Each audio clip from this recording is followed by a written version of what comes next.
Welcome back to the latest episode of the ONLE Networking Show, news, education and member spotlights from ONLE. I'm James West. And I'm Kelly West, and we're the co-founders of ONLE Networking, the business network for people who like people. Absolutely. We've got loads coming up on the show today. We're having a discussion about connecting social media and networking activity. Kelly's got another fantastic networking gem to share with you.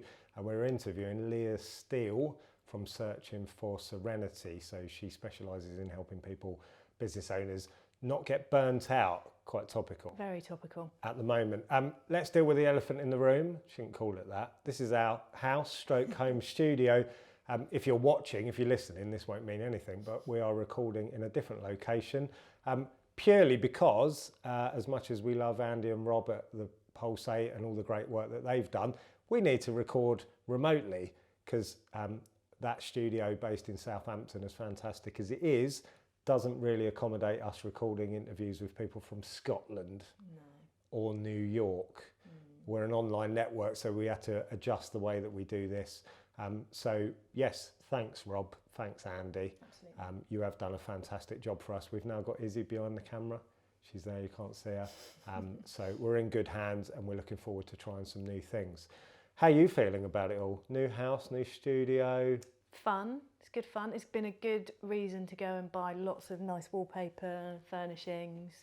What, this fabric wallpaper and this wall wallpaper, washer? yeah. We should give a shout to James Humphrey. Yeah, James and Ira from Like My Space, who've helped us. And it's still a work in progress, so every month there'll probably be something new.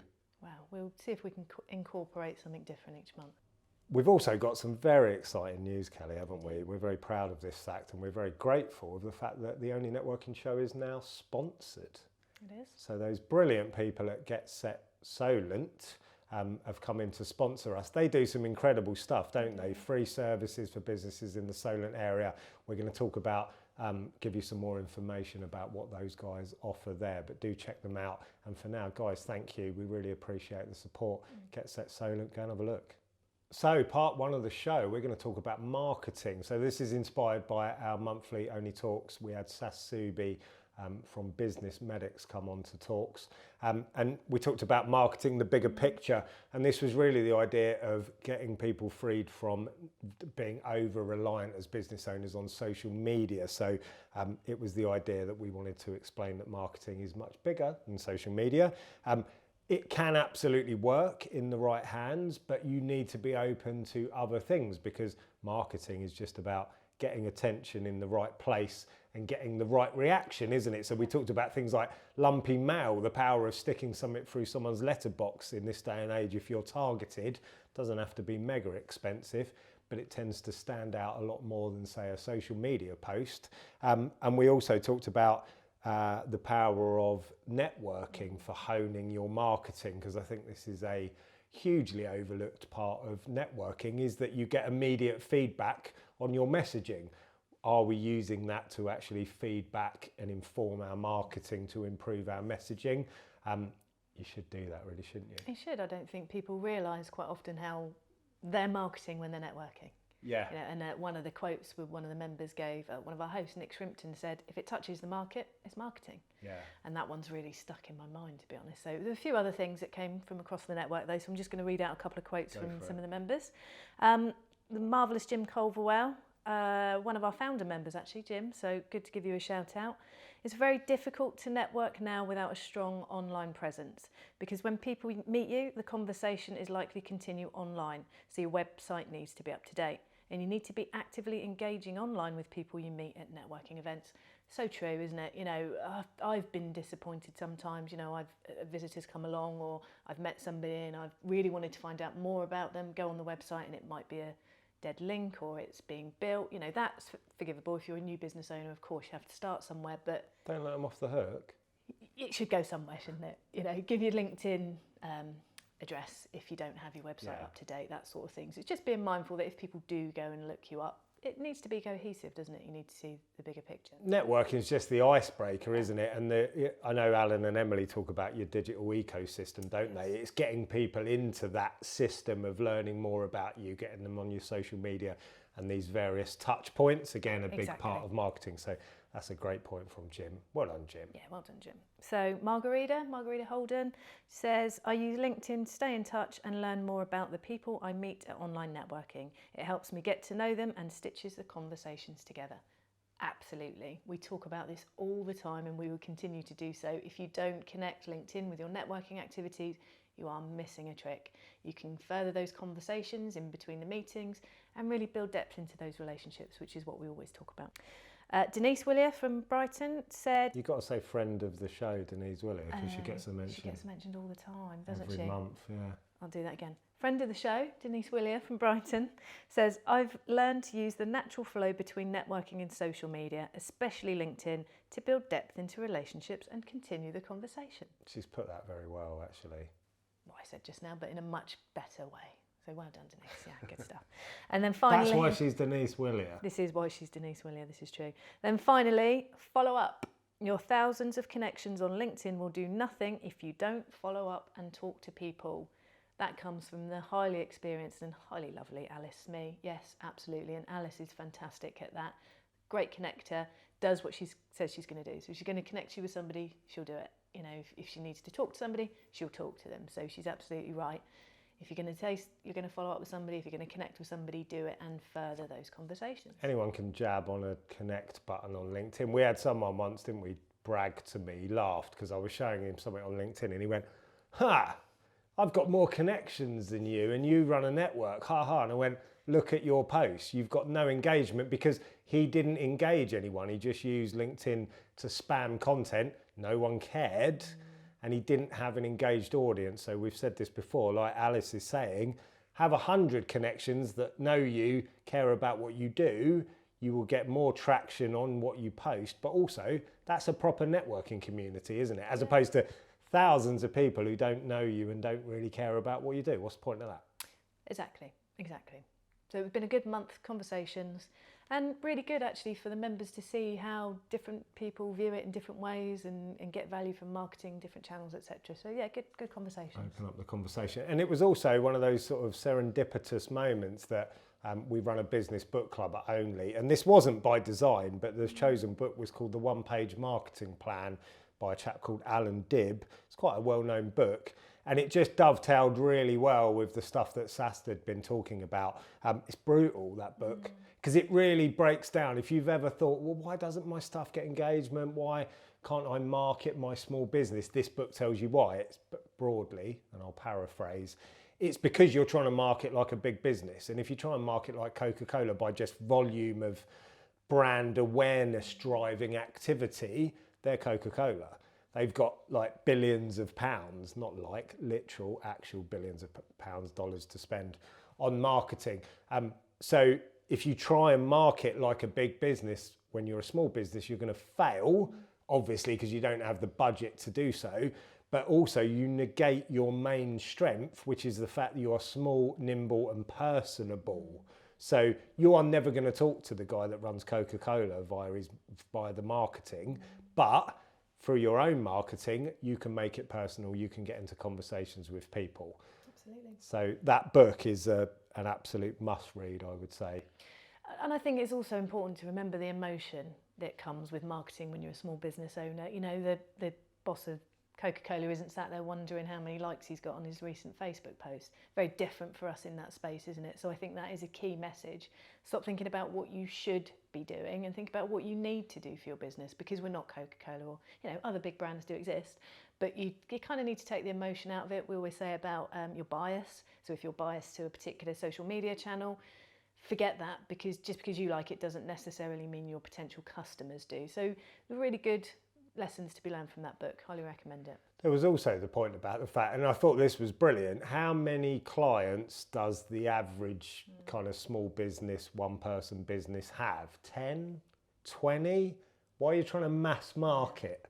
Because you don't, you know, you're not going to, have you even got the capacity to go beyond 20 clients? So use that strength to your advantage, the fact that you can go and say, do you know what, I'd love to speak to that person, send them something, contact them via LinkedIn, make it personable. You don't need to use an outsourced service that's going to spam hundreds of people.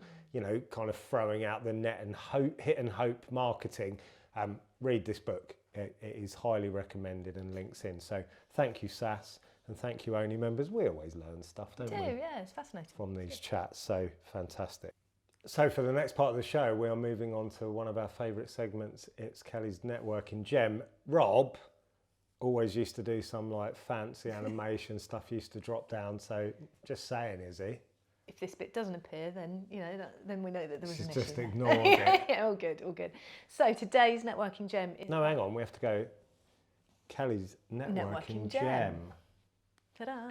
So, preparing for conversations, one-to-ones particularly, but you can use this obviously in different spaces, personal conversations, whatever it might be. Business meetings, networking, one-to-ones. This is a great tip, actually. Absolutely, and inspired by Simon Rogers, who is another Brighton member, actually, isn't he, along with Denise.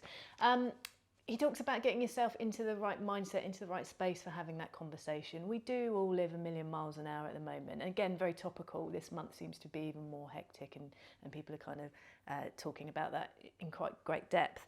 But Simon talks about calming yourself down, clearing your mind, and getting into that active listening space when you're going to go and have a conversation with somebody. And we did an exercise with him recently, didn't we? And this really resonated with me. So he talks about, before you go into the Zoom meeting, probably even in person if you're going into a room to meet somebody, just calm yourself, you know, breathing techniques that you can use to kind of lower your heart rate, get yourself into a mindful space. If you're on a computer and you're doing it on Zoom, get yourself a glass of water, get yourself comfortable, turn off all your notifications and distractions, phone over there. You know, I'm saying all this stuff that's quite common sense, but when you put all of these things into practice, it can make a huge difference to the conversation you're having. A particular standout point for me was when somebody's talking to you, don't butt in as they're talking. Yeah, give it a couple of seconds. So the exercise we did, we actually had to be on mute while the other person was talking for a set amount of time. Now, while you're actually talking, that's quite hard because you know you've got to talk for a certain amount of time, and while you're listening, it's even worse because you're sitting on your hands waiting to say something. But the point of me saying this is when the person you're talking to is given space to talk freely and you stop, I'd probably say count to 2 or 3 when you think you're going to talk and interrupt somebody, and just give them a bit of space to talk, finish the conversation or that sentence or that paragraph that they're talking about, and see where it goes. Because quite often giving the speaker extra space just opens up that conversation flow even wider. That really resonated. Love it. It's brilliant, isn't it? Because I think there's a couple of things there. One, there's the kind of practical bit where you see it all the time. People jump from one call to the next, one activity to the next. You're not ready. You're not in the moment. You bring baggage and a kind of hectic mindset into it. And I've tried to practice this a little bit more recently because I'm quite hectic anyway. Just that couple of minutes, I'll always try, and I suppose my version previously, and I still do this, would be look at people's LinkedIn profile, look at their website. So go into the call with someone saying, oh, tell me about this, or that's quite interesting. People love when you do that anyway, because it showed you've taken interest. Compare and contrast with a person that comes in going, oh, I'm sorry I'm late, like, who are you? That kind of idea, isn't it? You put that baggage onto the person you're talking to if you're not careful. I mean, it depends on the character, doesn't it, and the personality. But, you know, on the flip side, there's been plenty of times where I have rushed into conversations with my hair on fire thinking I could be doing literally a million things other than this right now. But that conversation has been amazing. It may have settled me, you know, it took me out of that space. So this is all relative, but I think you're very lucky if that happens. Normally, if you go in hair on fire and you know you're thinking about 1,000 other things, you're not going to have that conversation that you really should be taking the time and effort over. Because, again, we will talk about this, not chopping out connections. If you have a bad connection with somebody, you don't know what damage you're doing to that in terms of further relationships and opportunities going forward. So I think it's just a case of, you know, relax yourself, get yourself into that space. Doesn't need to take ages, because I'm not somebody that's going to spend a lot of time on that personally. Well, you're not going to sit there sort of chanting and lighting a candle. I probably might have a candle on, but that would be just because I like candles, not because I wanted to clear my mind necessarily. But, you know, we're kind of over-egging it here. But the thing there is just take a bit of time to pay attention to that person, because, you know, building relationships, it's the gold dust, isn't it? You won't this is really important, and I know we have talked about this a lot, but I think this is the essence of just sort of building relationships, isn't it? That if you don't give yourself time to listen and kind of sit back and be able to absorb what people are saying, how are you going to help them? Will you remember?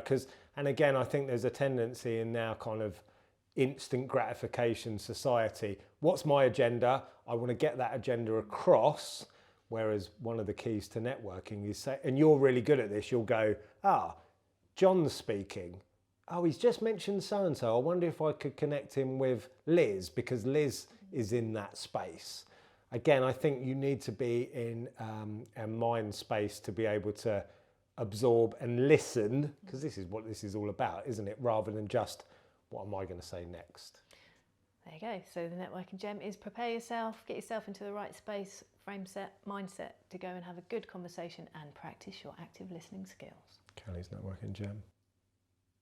For the final part of the show, we're about to teleport away, aren't we, to go and speak to Leah Steele. So hold fire. Let's go and talk about burnout with Leah Steele from Searching for Serenity.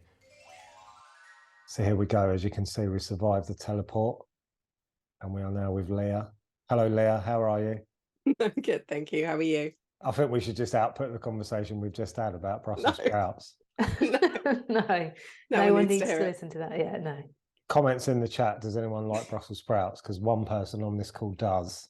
See if Guess you can who? guess who it is. Let's just leave that open, I reckon. Okay, so we are here with Leah. We've been talking about burnout for ONLE Talks. Leah is, well, I'm going to read out your official bio, actually.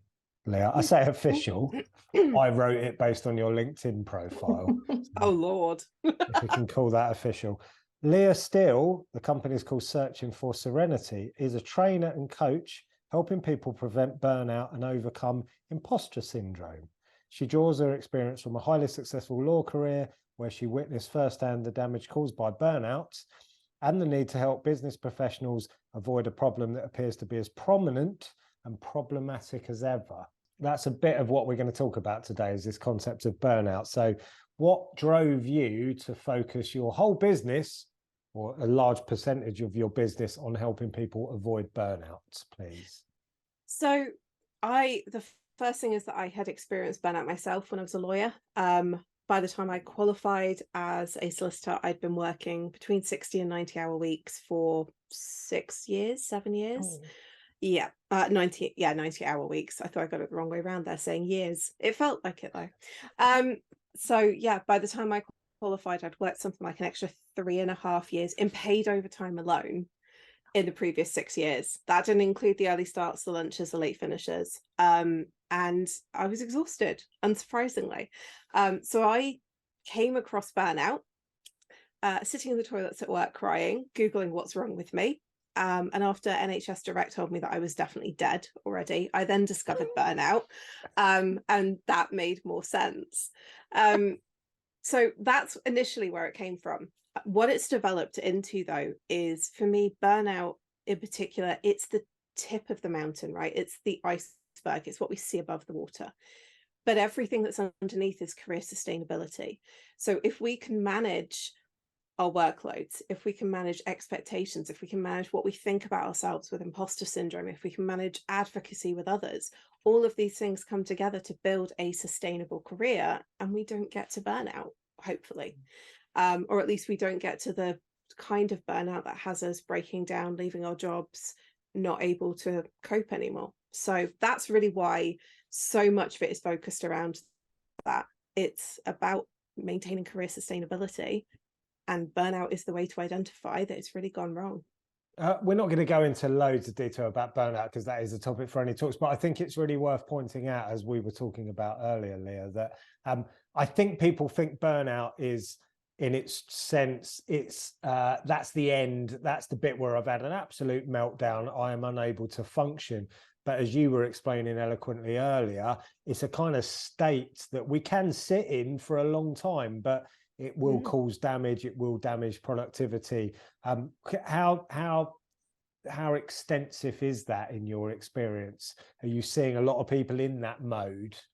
It's huge. So I refer to it as habitualized burnout, because you're right, most people think burnout is, that's it, screw you guys, I'm out of here, throwing the laptop out the window. You know, I've got a whole stream of gifts that I use in virtual trainings. You know, this is what you think burnout is, right? Laptop out the window, setting fire to the office. And it's not. It's actually just waking up every day feeling more tired and struggling. So stats show that it's between 70 and 80% of people that are experiencing some level of burnout. In fact, Deloitte last year said it's 77% of people have experienced burnout in their current job. So that's huge. If we then look at, for example, part of the definition is reduced efficacy. That's the definition of presenteeism, that right there, right? I'm turning up to work knowing I can't do my full work, my full capability, but it's better to show up partly than not at all.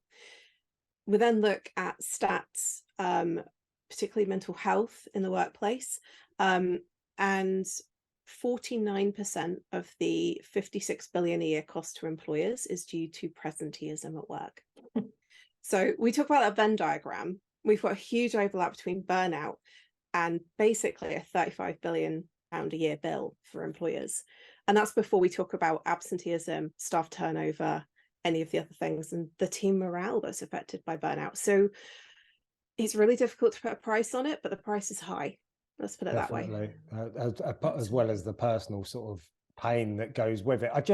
Kelly, I will hand over to you, but I think it's important just to kind of wrap this segment up, just to say there is light at the end of the tunnel though, Leah, isn't it? It's not a given that we have to be in that state.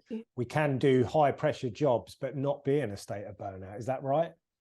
Yeah, absolutely. I started this business and still worked in law in quite a traumatic area. I worked with people who had traumatic brain injuries as a result of accidents that weren't their fault. So I was doing everything as their deputy, essentially. And I did that whilst running this business evenings and weekends, because I wanted to be able to say hand on heart, yes, you can do this. So if I can manage and reverse burnout and set up a business and be a lawyer full time, then imagine what you guys can do, because you're learning from this and implementing it earlier.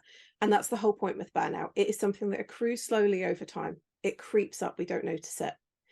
But death by 1,000 paper cuts doesn't mean death. It means we heal the paper cuts. It means that we make small changes that have a massive impact over time. So anytime we're talking about burnout, it is completely manageable and reversible. It just takes time, effort, and change.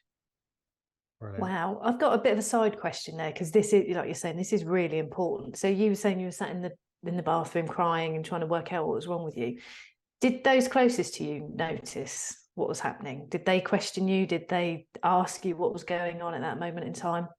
It's really tricky, isn't it? Because who do you show that vulnerability to?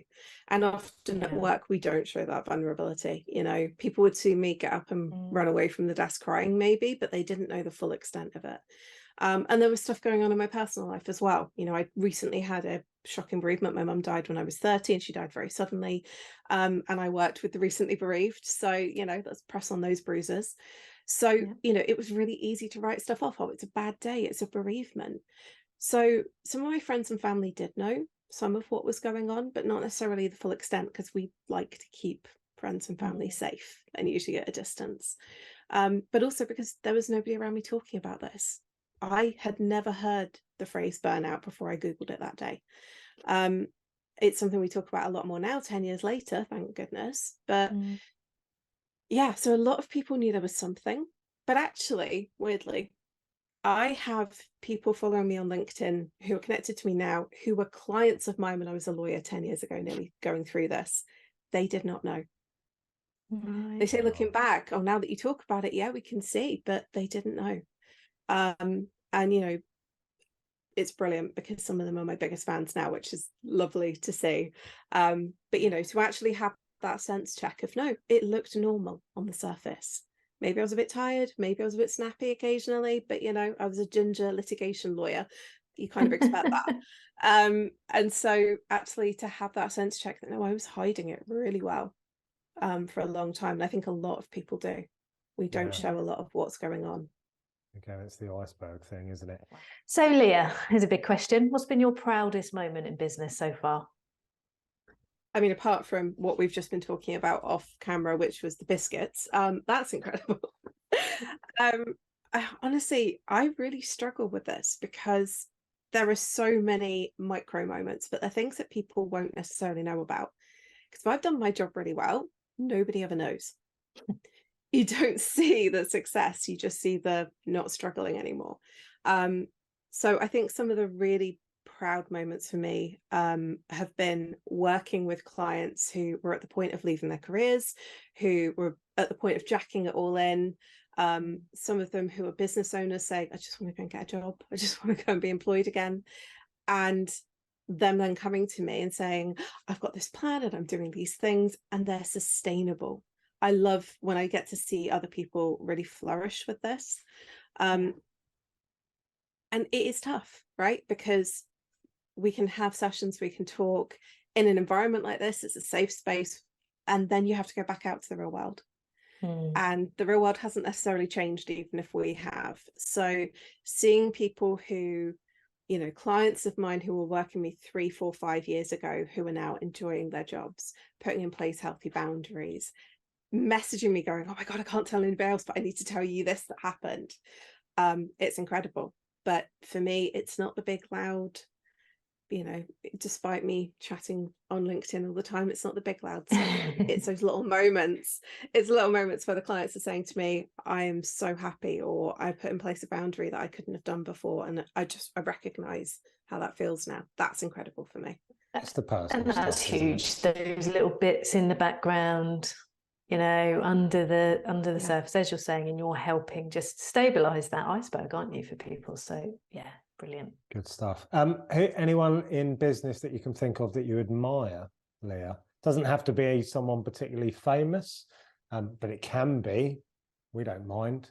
I tend not to look at the people who are big and famous, because I think because so much of my job is having those conversations behind the scenes, you see these big announcements, you see these people who are running these big businesses, but I really want to know the details, right? Maybe I'm just nosy. I want to know the stuff that's really going on. So the people that I really admire in business are the ones who are running sustainable businesses that aren't needing to pivot all the time. They get to adapt to change, but they're not pivoting to survive all of the time. And actually for me, I spend a lot of my time with law firms, with lawyers, and a lot of the people who are really disrupting that industry in particular. So there's a difference between being a disruptor because you want to be loud and mouthy, and disrupting because you want to see real meaningful change. So the people that I really admire are the ones who are prepared to take risks, are prepared to not have an ego about stuff, but instead say, let's learn from failure, let's learn and grow together, and let's be honest and open about that. There is nothing that makes me more excited than when people are sharing the real honesty about what's going on behind the scenes. So yeah, that's my favorite thing, looking at other people when you really know that you're seeing what's going on, not the glossy marketing at the front of it that can hide so many sins, right? It's almost like the quiet success stories, isn't it? The people that have got a great balance and they're really enjoying their life. So Kelly, on that note, you've got a question about that. I do. Yeah, I do. So do you have a top tip for us, Leah? Again, big question. So how can we balance needs of business along with our personal well-being?